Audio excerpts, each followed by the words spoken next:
Hello everyone. I hope you all are doing well in the corona time. So this chapter, diversity in the organism, has been removed by CBSE for this year, it being a very lengthy chapter.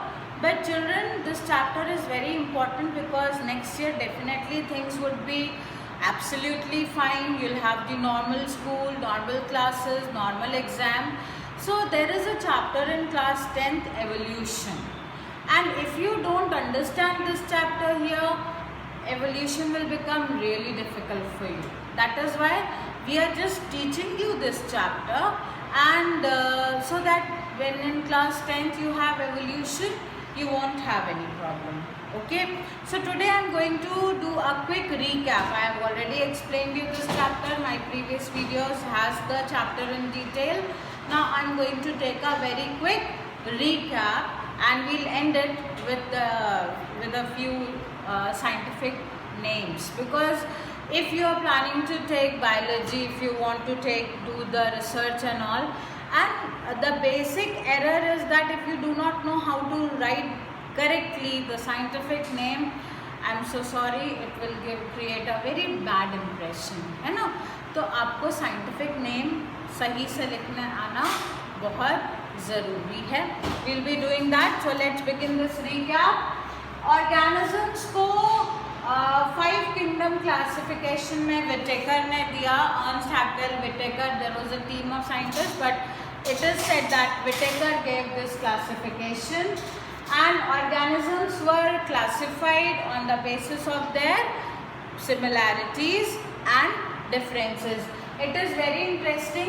ज़रूरी नहीं है कि chapter अगर आपके syllabus में है only then you enjoy. Even if you are having a keen scientific mind, then definitely you must be interested in the life around you. The life which is green, the life which is multicolor. I am talking about plants and animals, right? तो आपका interest होगा और तभी आपको बड़ा मज़ा आएगा जानने में कि on what basis they have been classified into various groups, kingdom. Let us see. So 5 kingdom classification में जो पहला classification आया, the basis was prokaryotes, unicellular, monera.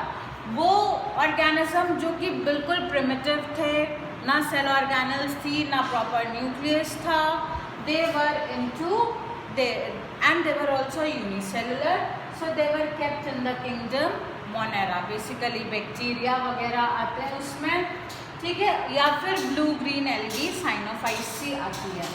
दूसरे ऑर्गेनिजम्स थे जो कि यूकैरियोट्स थे, true nucleus, true cell organelles, right. अब यूकैरियोट्स को भी क्लासिफाई करना पड़ा. क्यों? On the basis of unicellular and multicellular. Unicellular, whole life process is taking place inside a single cell. Unicellular में आ गए प्रोटिस्टा, अमीबा एंड ऑल, ठीक है, अमीबा, पैरामीशियम, यूग्लिना.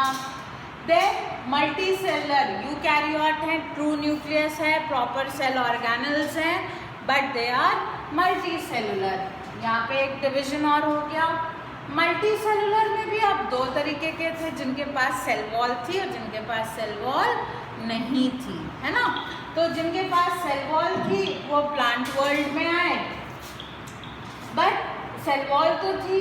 अब इनमें डिवीजन देखिए, सेल वॉल तो थी लेकिन खाना नहीं बनाते थे, फोटोसिंथेसिस नहीं करते थे, डिपेंडेंट थे, सैप्रोफाइट्स थे, पैरासाइट्स थे और सिम्बायोटिक थे, है ना. डिफरेंट लाइफ पैटर्न्स इन्होंने डेवलप करे. So they were all together kept into the kingdom fungi, right? Next, those who were able to do the photosynthesis, they were kept into the kingdom plantae. ठीक है, flow chart से आपका पढ़ना बड़ा easy हो जाता है. Okay, so on the other hand, multicellular without cell wall, kingdom Animalia, we will study in detail again. I am recapitulating, so we will study in detail. ये आ गया आपका किंगडम प्लांटी. प्लांटी आइए discuss करते हैं हम लोग flow chart से. Yes, Plantae. Plantae में भी देखिए they do not have differentiated plant body. एक ग्रुप था जिसकी प्लांट बॉडी में डिफ्रेंशिएशन था ही नहीं, थैलस था, सिर्फ थैलस था और बहुत छोटे थे साइज में, सिंपल एक्वाटिक थे सबसे बड़ी बात। तो थैलोफाइटा आया। थैलोफाइटा में बेसिकली होते हैं एल्गी, ठीक है, green algae, red algae, brown algae, ये सारे थैलोफाइटा है। अब आया दूसरा जो था प्लांट्स का, they have differentiated plant parts. इसमें भी हमने दो पार्ट में करा इनको, एक जिसमें कि वैस्कुलर टिश्यू नहीं था, वैस्कुलर टिश्यू नहीं है, इनको हम amphibians of the plant world भी कहते हैं, ब्रायोफाइट्स। ब्रायोफाइट्स में क्या था, बॉडी थोड़ी सी डिफ्रेंशिएशन होना शुरू हो गया था इन दी कोर्स ऑफ एवोल्यूशन, लेकिन बहुत ज़्यादा डिफ्रेंशिएशन नहीं था और वैस्कुलर टिश्यू तो बिल्कुल भी नहीं थे। फिर आता है ग्रुप जिसमें वैस्कुलर टिश्यू थे, इनमें भी हमने दो हिस्से कर लिए पार्ट्स। एक क्लासिफाई किया जो कि सीड्स प्रोड्यूस नहीं करते थे, pteridophytes. For the first time vascular bundle was visible there and ferns, equisetum, horsetail common name है। ये जितने भी आप अपने चारों ओर फर्न देखते हो वो सारे के सारे टेरिडोफाइट्स हैं। तो ये सीड प्रोड्यूस नहीं करते थे, मतलब फ्लावरिंग नहीं थी, सीड ही नहीं था, है ना। तो अब दूसरा जो ग्रुप था, क्लासिफिकेशन था, उनको हमने नाम दिया फैनेरोगैम्स। फैनेरोगैम्स मतलब जो कि सीड प्रोड्यूसिंग थे, ठीक है। फैनेरोगैम्स में और ये थे क्रिप्टोगैम्स जो कि सीड प्रोड्यूस नहीं करते थे, क्रिप्टोगैम्स, फैनेरोगैम्स। फैनेरोगैम्स जहाँ पे सीड प्रोड्यूस करते थे, they used to produce, they do produce seed.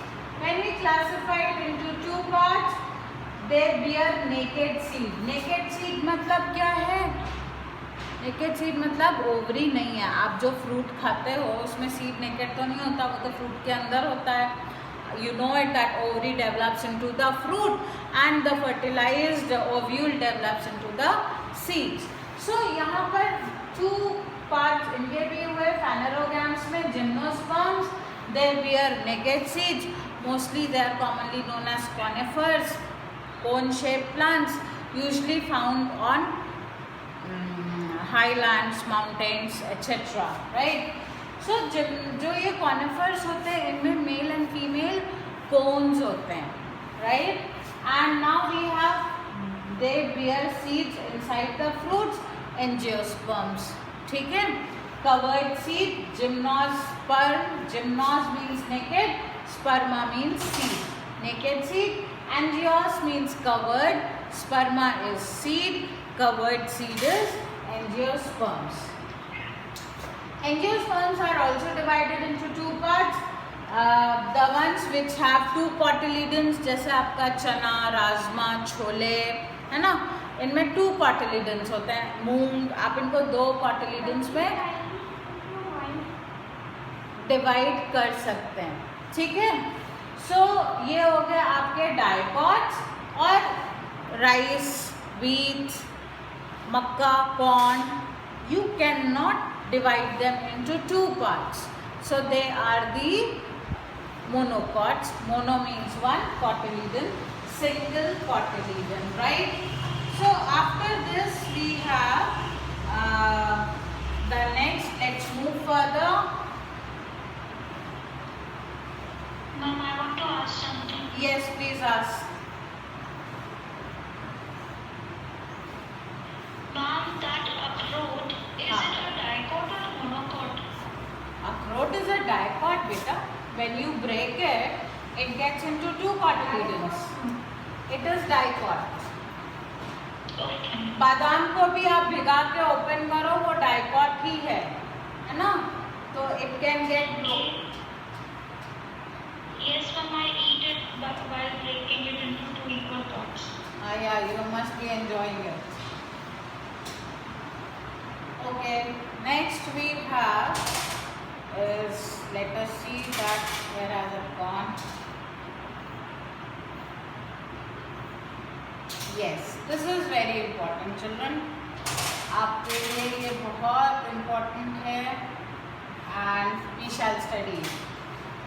Animals को भी हमने डिवाइड करा, उनके हम किस बेसिस पे डिवाइड कर रहे हैं? On the complexity of the body organisation, nothing else, right. Complexity of the body organisation में ही डिफरेंट पैरामीटर्स हैं। Let us see, animals cellular level organisation है, work is not differentiated, division of labour नहीं है, Porifera, ठीक है। Tissue level organisation में we have Coelenterata, Platyhelminthes, no body cavity between epidermis and gastrodermis, they are diploblastic. Pseudocoelomate शुरुआत है धीरे धीरे, है ना, प्रोटोटाइप्स आते हैं हर चीज़ के, मोबाइल भी आते हैं तो उनके वर्जन्स बाद में आते हैं, सबसे पहले प्रोटोटाइप आता है। तो माइक्रोवेव आया तो भी प्रिमिटिव आया, ओवन आया तो भी प्रिमिटिव आया, फैंस आए तो भी पहले क्रूड मॉडल बना था। धीरे धीरे it you know they started refining it, adding new versions, तो कॉम्प्लेक्सिटी लेवल बढ़ता गया। ये मैन ने कहाँ से सीखा? प्रकृति से, नेचर से सीखा, जहाँ पे एवोल्यूशन जब हुआ तो कॉम्प्लेक्स सिंपल से कॉम्प्लेक्स बने। लेकिन उस सिंप्लिसिटी में कुछ लोग जो थे वो बोले हम आगे और कॉम्प्लेक्स नहीं होंगे, I am fine like this, तो वो वहीं रह गए। जिन्होंने अपने अंदर चेंजेस करते गए वो और कॉम्प्लेक्स होते गए। इसीलिए we can find all sorts of organism. ऐसा क्यों नहीं है कि जब हम सिंपल से कॉम्प्लेक्स हुए तो फिर हम कॉम्प्लेक्स ही रह गए, ऐसा तो नहीं हुआ, है ना। कुछ organisms decided no we are fine like this, हम अपने अंदर चेंजेस नहीं लाएंगे। तो जब आप 10th में एवोल्यूशन पढ़ोगे तो evolution is not and it's not a unidirectional thing कि नीचे से ऊपर सिंपल से कॉम्प्लेक्स जा रहा है, it goes in all the directions, that's the beauty of evolution. यहाँ पर आपको पढ़ने में इजी हो, आपको समझने के लिए कि किस तरह से चीज़ें सिंपल से कॉम्प्लेक्स हुई, we have this chapter for you, right. So coelomate आए जहाँ पे ट्रू बॉडी कैविटी थी, ट्रिप्लोब्लास्टिक थे, एक लेयर बाहर का बना रही थी, एक अंदर की लेयर बना रही थी बॉडी कैविटी, और बीच में एक लेयर थी जो कि आपकी मीजोडर्म जिसको बोलते हैं, वो इंटरनल ऑर्गन्स बना रही थी। वो भी धीरे धीरे एड ऑन हुए। तो चलिए सीलोम फॉर्म एंड इसमें भी क्या है, mesodermal cells form a single cell during growth of the embryo, Annelida, Mollusca, Arthropoda आ गया, बहुत कॉम्प्लेक्स अभी भी नहीं हुए हैं। Coelom form from the pouches pinched off from the endoderm, बहुत ज़्यादा कॉम्प्लेक्स एंड इंटरनल ऑर्गन्स आ रहे हैं, ठीक है। इसको भी दो हिस्से में डिवाइड किया, no notochord and notochord present, ठीक है। एकाइनोडर्मेटा जिसमें आपके स्टारफिश आते हैं, नोटोकॉर्ड नहीं थी, लेकिन आपने याद होगा ट्यूब बॉडी सिस्टम था, ट्यूब सिस्टम आ गया था, ठीक है। नोटोकॉर्ड प्रेजेंट आई, उसका प्रोटोटाइप आया प्रोटोकॉर्डेटा, जिसमें कि किसी न किसी लाइफ की स्टेज में, चाहे वो लार्वल स्टेज हो, चाहे वो यंग हो, चाहे एडल्ट हो, चाहे बूढ़ा हो, मतलब लाइफ साइकिल के किसी न किसी हिस्से में नोटोकॉर्ड प्रेजेंट होती थी, right. Now notochord is replaced by vertebral column in adults, है ना। ये जो आपको चारों ओर कॉम्प्लेक्स एनिमल्स दिखते हैं, ये वो वाली दुनिया आ गई अब। और चलिए इनको थोड़ा सा जूम करो भाई, या दिस इज फाइन। इसमें आ गए साइक्लोस्टोमेटा, ये नया ग्रुप है, फिश जैसे ही है लेकिन थोड़ा सा अलग कर दिया। Jawless eel like body, Pacific Ocean में बहुत मिलते हैं ईल्स वगैरह, तो वहाँ से हुआ। फिर एक्सोस्केलेटन है और एंडोस्केलेटन भी है, ब्रीदिंग थ्रू गिल्स हैं, 2 चेम्बर्ड हार्ट है, by rule they are aquatic, Pisces आ गया। यहाँ पे देखिए एवोल्यूशन बहुत खूबसूरत दिख रहा है, gills in the larval stage, lungs in the most of the adults, amphibia, they can live in both water and land. Then we have exoskeleton of scales, oviparous, 3-chambered heart with one exception of the crocodile, alligators, reptiles आ गए। उसके बाद क्या हुआ, 4 limbs were converted for flight into the wings, body covered with water, 4 chambered heart, warm blooded animals, aves आ गया। और अब आया आपका lastly mammals who have mammary glands, viviparous, they give birth to the young ones. So this is how children, the 1.9 million, can you imagine the variety of plants and animals are found? 1.9 million have been classified into 3 tables, 3 flow charts here. That's the beauty of taxonomy, what Whittaker did, and the scientists followed it up. Now we will study about the nomenclature, and I want you to learn that Carolus Linnaeus is known as the father of taxonomy, and he devised a plan through which we can very well, is the paint, okay,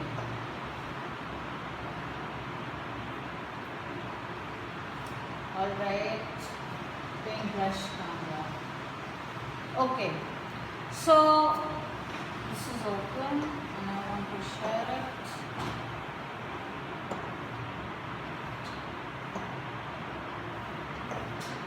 Okay, so when we write the scientific name, suppose I am writing, let's start with humans. Scientific name में दो parts होते हैं. First name is the genus, name of the genus, and second name is the name of the species, Homo sapiens, right? Mango, it is Mangifera indica.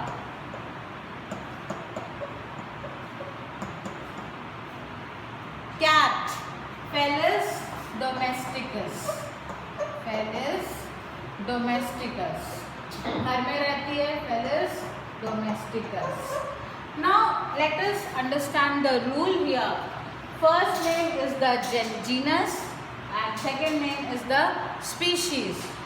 Name of the genus always begins with the capital letter. Name of the species always begins with a small letter, right? This is how when you are writing, right? एक चीज और रह गई है, when you write it, you underline them separately. This is the correct way to write the scientific name, right? Mangifera, M capital है, underline separately with indica, I small है. Species, mango में you know there are hundreds of species, so Mangifera remains same because it is mango. Name of the species keeps on changing. For example, आप देखिए Felis domesticus क्या है, हमारी cat है, घर पे जो मिलती है, उसमें भी बहुत वैरायटीज हैं, तो वहाँ पर आ जाएंगी सब स्पीशीज, वो आप हायर क्लासेस में पढ़ोगे. अब हमारा टाइगर है, वो भी कैट फैमिली का ही मेंबर है, तो उसका क्या नाम हो जाएगा, Felis tigris. ठीक है, तो यहाँ पर जीनस सेम है, स्पीशीज बदल जा रही हैं, लेकिन स्पीशीज में भी बहुत वैरायटी होंगी. कैट ही आपने देखिए कितनी तरह की होती है, डॉग्स ही कितने तरीके के होते हैं, तो फिर कंसेप्ट आता है सब स्पीशीज का. ठीक है, एक चीज और, अगर हम प्रिंट कर रहे हैं, तो बाकी के रूल तो सेम रहेंगे कि it will be a capital Homo, I am trying to,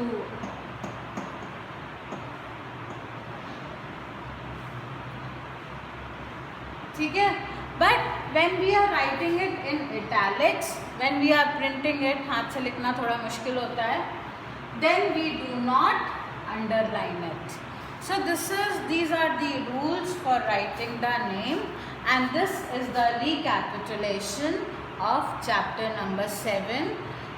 Remember this, because in class 10, while studying evolution, it will be easy for you, and there is no harm in knowing the world which is existing around you, right?